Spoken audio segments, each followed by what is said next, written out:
Good morning. It's Monday and it's time for Book Talks. And I'm going to start off with a book that I read on my Kindle. It's called Hope Between the Pages. It is a historical fiction that starts out Biltmore in 19, I think it's 16 because it's a year after George Biltmore died. And so one of their maids is assigned to work in the library, which if you've ever been to Biltmore's library or seen pictures of it, super cool job, right? And so it is her job to put up the books, really be the librarian of this space for them.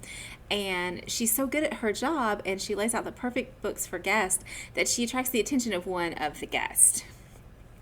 Then all of a sudden we're fast forward and we're dealing with this young maid's great granddaughter who still lives in Asheville and runs a bookstore. And so there's a lot of back and forth between a current timeline and a 1916 timeline. I love books that do that, so that was a lot of fun. I loved the sort of local connection. I feel like Biltmore is someplace I'm familiar with, and it's near and dear to my heart, so I enjoyed that. The story was also really good. I actually enjoyed it. My college-age daughter, who hates historical fiction, saw that it was set in 1916 and went to put it down, and then she read Biltmore, North Carolina, and she kept going, and she liked it as well. It was a really good book. We have other books set at Biltmore here. They're fantasies, but if you're interested, you could probably get that one at the library in maybe a month or two. So, all right, I just finished this one, Toxic, SciFi. So it has a real strong 2001 Space Odyssey vibe to it, which I did not know when I started it. This young girl wakes up on a spaceship, and she's alone. She's been alone a lot her life because her mother kept her hidden in their room. Her mother was in charge of making the babies on the ship. So there's 1,000 people on the ship at all time. And if someone dies or something happens, they replace them with the baby they grew. It's just what they do. Well, her mother illegally made her and kept her in her room. So she actually has always been by herself. But this time there's like no one on the ship. There are no peoples on the ship. And so the day she ventures out to find out if anyone is left on the ship because her mother hasn't returned to their room, these other 4 people dock into the ship, and their job has been to gather data.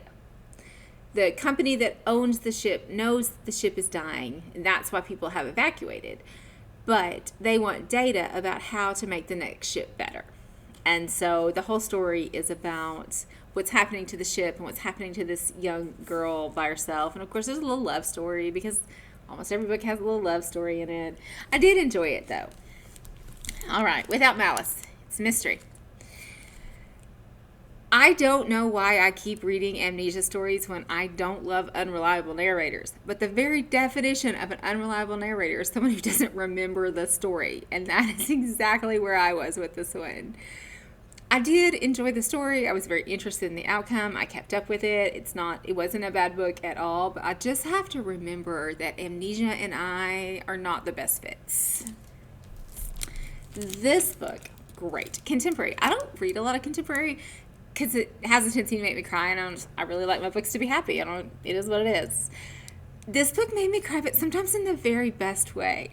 They were happy tears almost every time when I cried them. So this young lady is at a high school in Philadelphia. She's a senior, and she's trying to figure her life out, right? I mean, you can relate. You're in school, you're trying to figure out what you're going to do next. You're trying to figure out what your options are, what you can afford, what you want to do with your life. The difference is, for this young lady, she has a 2-year-old. She had a daughter at the end of freshman year, and she lives with her grandmother. Her father lives in Puerto Rico and chooses not to live in Philly with her. And her mother died when she was born. So she's got this whole other set of responsibilities that a lot of high school seniors don't. And she's going to figure out how to make that work. Part of what she loves to do, you'll see there's food all over the cover, is cook. And so when her school introduces a culinary arts program her senior year, everyone thinks, of course she's going to sign up for it. It's more than she expected, though. She likes to cook with her heart, and her instructor wants her to cook with a recipe, as could be expected. But just some great experiences. Also, a little love story, doesn't matter where you're at. There's going to be a little love story here. And I was really happy with the ending. So the ending was fantastic. Sometimes contemporaries are super sad at the end too, but this one wasn't. It was very empowering. I loved it. It's first person perspective, and so that threw me a little bit. I don't read a lot of books like that either. So it's just literally like she's stream of conscious talking to you at all points. Like she's just literally having a conversation with you.